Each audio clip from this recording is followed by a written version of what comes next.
Oh man, he whacked it. Oh, yeah. Very That's nice what fish. we like right there.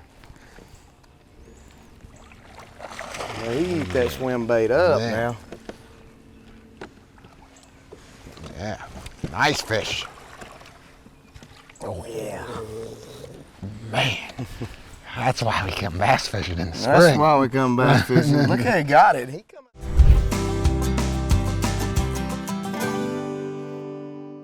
Grady White Boats' reputation for designing ruggedly elegant fishing boats is legendary. Our attention to quality, detail, and customer service is unmatched. From our Fisherman 180 and Coastal Explorers series to the unrivaled Canyon 456, you'll find no boat that rides better and offers more fishing amenities. Go ahead, experience fishing at its best. Get the Grady. Hello and welcome to the Carolina Outdoor Journal. Well, today's program is going to take us through the Randleman Reservoir. Joe, we're going to be fishing for largemouth bass, and this is a fairly new fishing territory, right? It is. It's a new reservoir here in North Carolina. It's actually was built to supply water for Greensboro and some of the cities around in the Triad. It's been open to bass fishing for and crappie fishing since 2010. May 2010 is when it officially opened. A great lake. It's probably one of the best lakes in North Carolina for bass fishing right now. We're fishing a pre-spawn period, mid-March. Some fish were already on the bed. Most of them, I think, were just before. And so today they're having to fish a variety of lures, which in year time they'll talk about. We'll talk about that, as you said, in year time. Now, a recipe today. Donna's got a recipe that we haven't tried, sweet and sour oysters. Well, I like oysters just about any way, so I'm excited about this. Is a new recipe from her, so I'm excited to try it. Folks might want to get a pen and paper for this one. Let's go to work. It's time now for the Carolina Outdoor Journal. Well, good morning, Joel. Here we are, Randleman Reservoir. Got an overcast day, mid-March. Water temperature's starting to come up. We're out here to fish for some bass, see what we can get into. What are your thoughts today? I mean, what kind of patterns are they spawning yet, or pre-spawn, or what are your thoughts? Okay, majority of the fish are pre-spawn right now. The water temperature in the last 3 or 4 days has made it up to 70s in some of the little backwater cuts. And there's some of these bass starting to move in and start to spawn. And I think today, with it being overcast, water's not going to warm up a lot. Probably pre-spawn is going to be our best bet, but I know some of these fish are in these coves spawning, and hopefully we can catch some like that. We're going to try to cover a little water this morning with a buzz bait and a spinner bait, and maybe hone in on exactly where they're at, and maybe we'll use a technique like flipping or fishing a lizard around the cover slower to catch some of these fish that are spawning. So anglers, you just got, this time of year you got to be flexible, try some different baits, try some variability, find what's working, and then go from there. That's right. They're going to be pretty close to spawning areas because the majority of the fish are going to be spawning within the next 2 weeks. So we're going to kind of stay in the protected areas and move around a little bit, fish the little points and fish around the cover. There's a lot of rocks in this lake and a lot of wood in this lake, and we're primarily going to stay in 5 foot of water or less. Okay, well, let's get on it. Sounds like we got a good day planned. Looking forward to it. All right, let's do it. All right. Okay, Paul, basically what we're going to try to do here is we're going to fish this shoreline. The fish, they come in this area pretty good and spawn.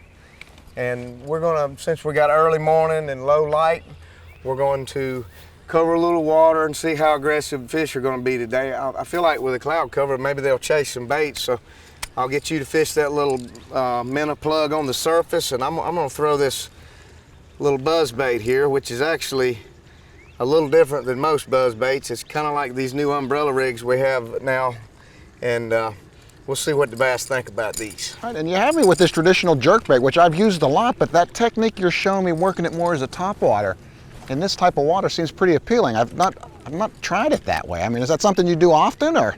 Yes, it is, especially with fish that are coming in to spawn. There's a lot of fish that will be cruising, and fish that are cruising will bite that lure. Now, what you want to do is keep that bait coming on the surface, so you're going to have to wind it real slow. So more waking it rather than jerking it. You're going to be waking it. Yep, you're going to be waking it. So rod tips up high. I can see it now, rod tip up high, just a steady, slow wind.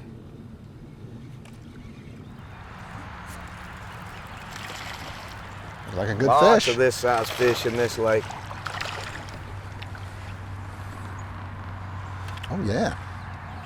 Yeah, that fish seem to like his swim bait on this lake when they're spawning. Fish come off of a big rock right beside that stop over there. There's a lot of fish this size in the lake, but there's a lot of good fish in here. Looks good and healthy. Oh, yeah, looks they're well very fed. healthy. Well fed.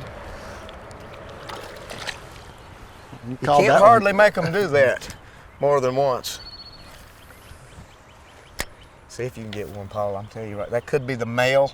There could be a big female over there. Go a little slower. Get that thing. Let it come to the surface. All right, now come on with it. A little slower. There you go. There you go. That's the way you want it right there. There could be a big female over there. That might have been the male bass on the nest. That's the way I like to see it coming right there. They will really bite that bait that way. Sometimes them big fish will bite light like that.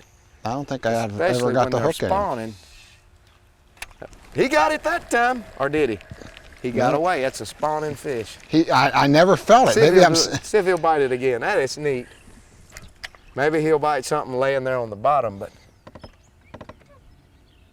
it's a good bass.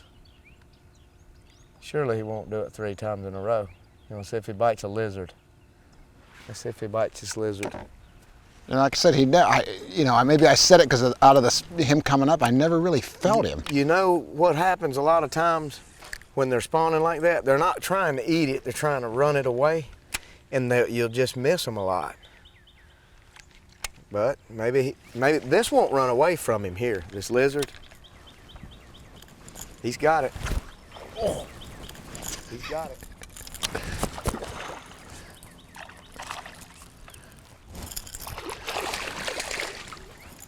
Oh yeah, look at that, nice and healthy. Green.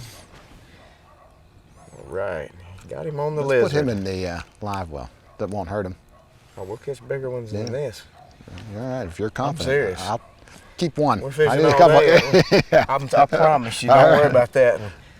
But that is a fun one to catch. I thought he was bigger than that when he hit the bait. Isn't that something? He hit it, one, boom, boom, lizard, boom, Yeah. catch him. That fish was definitely defending that little spot there. I like the hit.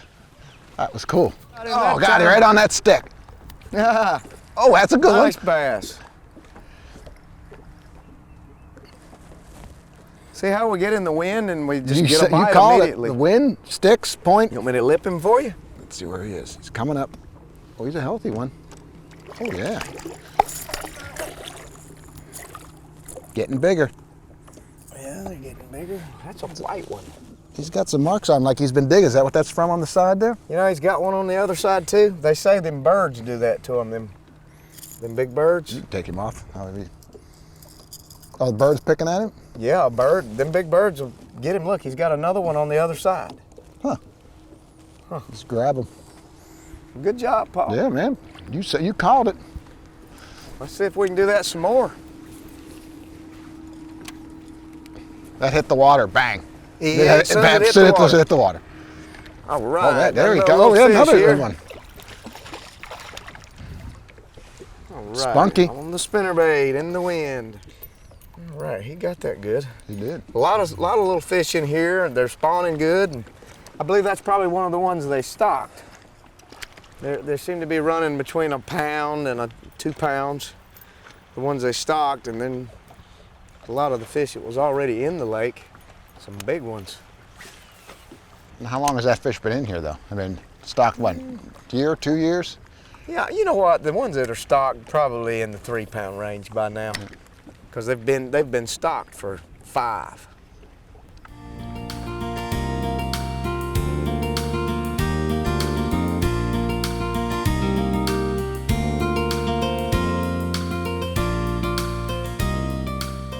Now, Joel, this shoreline here, now why do you like this so much? I mean, I can see where there's some stick-ups and whatnot, but what's the attraction here for the spawners? Well, it's a good protected area, and a lot of little shallow places, a little cover in shallow water here for them to spawn by. And you know, it's got a real hard bottom. You can see the red clay dirt there along the shore, And there's a lot of little irregular shoreline ins and outs, and the fish like that when they're spawning, because when they're shallow, they really are a lot spookier. And you know, the better the terrain is, the better they feel about being there. Last year, this particular area that we're in here, I mean, the water was a lot clearer. Oh, there you go. There. Oh yeah, that's a good one too. This area that we're in last year, I mean, you could see a lot of good fish in here on the bed. That's a nice bass there. It sure is. Very nice. About a 3-pounder. Yeah. It's a pretty picture. Yeah. This is oh yeah. This is something that you can expect on Randleman Lake. This is a fish that there are so many of in this lake. It's not uncommon for guys to come down here and catch 25 or 30 this size, and even larger, but this is what you can expect, about a 2.5 to 3 pound bass. Real healthy. Oh yeah. Let's put him in live. Let me get my camera out. We'll take a few pictures of him. That's a great looking right. picture. He's right colors, spawning Yeah, color. that would make a good fish for pictures. Yeah, let's take a picture. Let me get my camera. Okay. Hey Joe, you know, I noticed that tree has just been recently cut and chained there. What's the deal with that? I mean, You know, I've just noticed it myself. What they're doing is they're doing an enhancement for the fishing. They're adding structure to the lake. I noticed between today and yesterday, everywhere I go, I'm seeing these trees cut down and they're cabled off, I guess so they'll stay put there. But that is going to make for really good for crappie fishing and largemouth bass. I mean, the more cover you got, the more predators there are to hide there, and it's going to make the fishermen a better opportunity to catch them. and obviously, you know, for the average Joe coming out on the weekend, it's obvious those are the places to fish. You know what I mean? I mean, you don't need that. You can have a fun day. Yeah, you know, this lake has got a lot of structure in it, a lot of rocks, and there's quite a few stumps and little stick-up brush piles and things that's in it. Now they're cutting these trees down. Seems like about every cove I go in, I see a couple of them. Oh yeah, good job. Twice on that stump. Come back. Yeah, that's a keeper. Good job. Alrighty. You gonna put him in the box for a picture? Yeah, put him in the pool. Let's keep another picture. We take a nice picture of that last one. Let's take another one. Let's take a picture of this one. Now, Joel, as far as the time of day, I mean, you know, we're kind of in a later pre-spawn, early spawn kind of thing. I mean, do you find that you catch them first thing in the morning, or do you find as the day goes on, low light, you know, midday? I mean, yeah, it's something I've always done, and I think it works pretty good. Maybe best for me. I try to catch the pre-spawn fish early in the day. That way I can get away with fishing faster.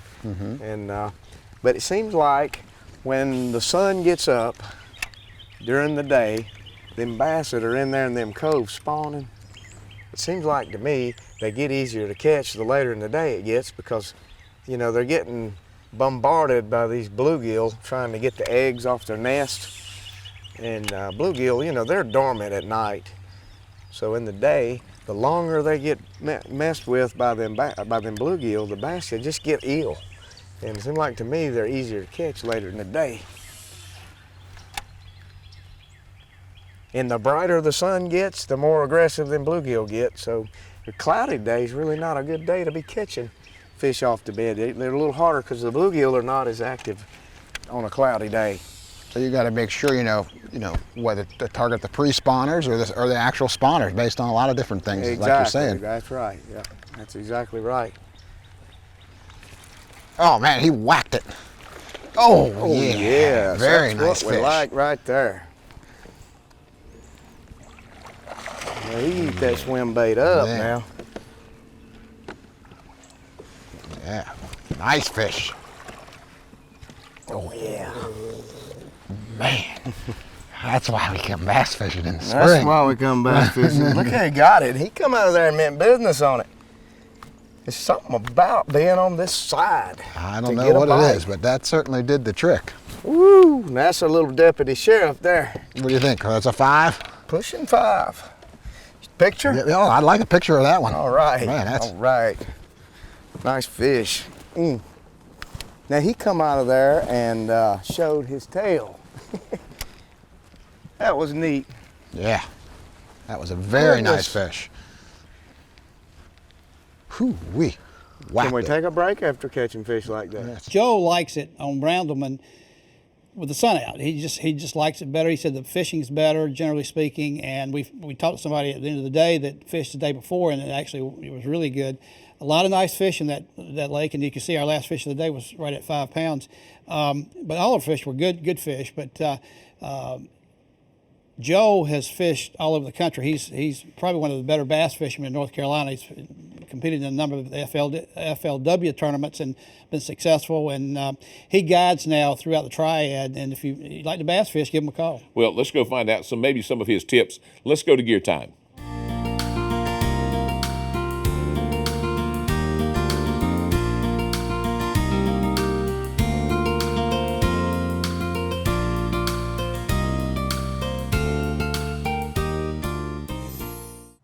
Well, Joe, we've had a nice morning here at Randleman Reservoir. I mean, it's a spring day.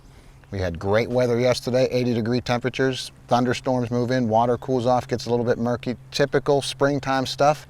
But with our, with your variability and flexibility with these different lures, we were able to have a great morning of fishing. I mean, tell me, what were you throwing here? Well, what I was using was a little soft plastic swim bait, about a 5-inch length, and a little weighted hook to keep it where it'll run straight. And basically what I'm doing is coming in these little spawning coves, and it was cloudy and overcast and water's a little murky. I was just covering a lot of water with it, trying to see if I could make these spawning fish move or come for the bait, because what they're doing is they're trying to run these bluegill off their beds. And this, represents that pretty good. And, some of them bite it and some of them miss it. So if I get a fish to miss it, I'll just follow back up with Texas rig lizard, your natural green pumpkin colors, and try to home in on the little areas where the bass are spawning. And we've seen that that worked for us a couple of different times. times. Yeah, it worked today. for us a couple of times, and it always does. Usually it's better to have something on the bottom to stay put, but you have to find out where the fish is at because we can't see them. And the lizard really works good. Now, what we have when we get a little wind picking up, I go to the little small, like a white spinner bait that's about a 3/8 ounce, and try to keep it in the wind and down the sides of these little spawning pockets and throw it at the cover. And the fish will bite this really good. I mean, when it's slick, I believe the swim bait work a little better. Right, and you used yours on baitcaster, and me, I just used a standard spinning rod, and I used the Bomber Long A, which was a combination of covering both bait fish and search pattern. Exactly. So I mean, it was able to do double-digit duty for us, and pretty straightforward baits, and pretty straightforward patterns for spring. Just a little adaptability with the weather, and we were able to have a great morning. Yes, we were, and I was real tickled. That bait there usually works good around spawning fish, and it's really a good thing for fishing pre-spawn fish and spawning bass. Right, especially when you wake it across the surface like we were doing versus most people just jerking it hard. Yeah. So, let's get out there and try a little bit more. Right, let's do it. All right. I'm looking forward to it. Thanks, Joel, for those tips. I'll give you Joel's number here. It's on your screen if you'd like to give him a call and go fishing at the Randleman Reservoir. Now, Donna's in the kitchen. She's got a recipe that's going to be a new one on me. It's sweet and sour oysters.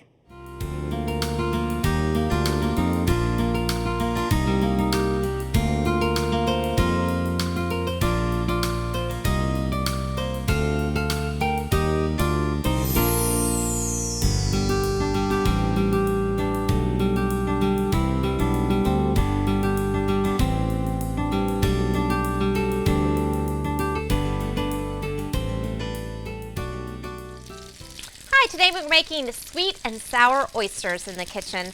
And I know a lot of times you go out and you get sweet and sour pork or sweet and sour chicken. Well, you can make this at home and it is just as great. And you can make it with oysters, or if you have scallops, you can make them with that as well. So let's go ahead, or shrimp would be great too. So let's go ahead and get started. I am going to take my pork breader and place it on my wax paper. And then I have shucked and drained my oysters, and I'm going to dredge those into my pork breader to coat those really well. We'll shake off the excess, and then we're going to place them in your hot oil and fry those just for about 2 to 3 minutes. You don't have to do, it doesn't take very long at all to cook these, even though you might think it does, but it doesn't. It's very quick. So we're going to place those in there. I have some in there that I've started cooking already. I'm going to give those a turn. You can see they're nice golden brown. And they're nice. They're just going to be great. So we're going to cook these for about 3 to 4 minutes, just until they're done. And then we're also going to be doing a stir fry that goes along with this. So we're going to put in our celery. And then instead of slicing all of the peppers and onions myself, I found in the grocery store, in my store anyway, they're already done for you. So I'm all about that, because then I don't have to slice and take that time. So it's this can be a quick and easy meal that you cook during the week, because you're going to use some convenience items that help you get it done quick and easy, and but still good, do a great meal for your family. So we're going to saute those. You can put broccoli in here, whatever your family happens to like. I just think these are some beautiful colors as well. So while that's sauteing, we're going to make the sweet and sour sauce. So we have some apricot jam or apricot preserves in our pan, and we're just heating that up. And then we're going to add about a cup of cocktail sauce to this. There we go. And then we're just going to mix this together until it's warm, and then that's ready to go. So we're going to turn that off because it's already warm. We're going to mix that together. And you want to cook your vegetables just until they're tender crisp, unless your family likes them a little bit more done. I like my stuff tender crisp, so that's how we serve it at my house. And so we're just going to mix all this together, make it a little bit of a stir fry. And then we're going to plate it. So it's going to be lots of great colors. We're going to have the oysters in here. You're going to see that this is just going to be a really quick, great meal. You can serve it with rice or with noodles if you like. If you're trying to not eat rice or noodles, you don't have to. It's good just like it is. I'll plate it on a nice white plate. You can see all these great colors. And then we're just going to top it with our sauce. Let's see. And we can toss that, or you can just leave it just like this. So this is a quick and easy meal for you during the week or on the weekends if you just want something quick and easy. So I hope you enjoy the sweet and sour oysters, and I look forward to seeing you next time here on Simple Cooking. Thanks, Donna, for that recipe. That's one I've got to try. Joe, let's go back to Randleman. They only allow so many people in there at the time to fish. There are some restrictions. That's right. This is a water supply reservoir, as we said earlier, and so there are restrictions. We're going to give you a website that you can go to, and that will give you all the regulations. They're open certain days of the week. They allow 100 boats on the lake at one time, and there's some other restrictions too, but it's really turned out to be, as a lot of new lakes, as we've seen through the years. Jordan comes to mind. When it first opened, it was one of the great destinations for bass fishing. And but with Randleman right now, the bass fishing is good, really good crappie or crappie fishing is going on right now. And like I said, if you haven't fished the lake, give it a try. If you've never bass fished before or crappie fish and want to try it there, give Joel a call. Again, he guides throughout the Triad, the number of different lakes that we have in that region of the state, and you'll have fun. But something to remember, they only allow 100 boats at the time, so That's you right. need to keep that in mind. Exactly. For Joe Albee, I'm John Moore. Thank you for joining us today on the Carolina Outdoor Journal. Make sure to visit our website for more information.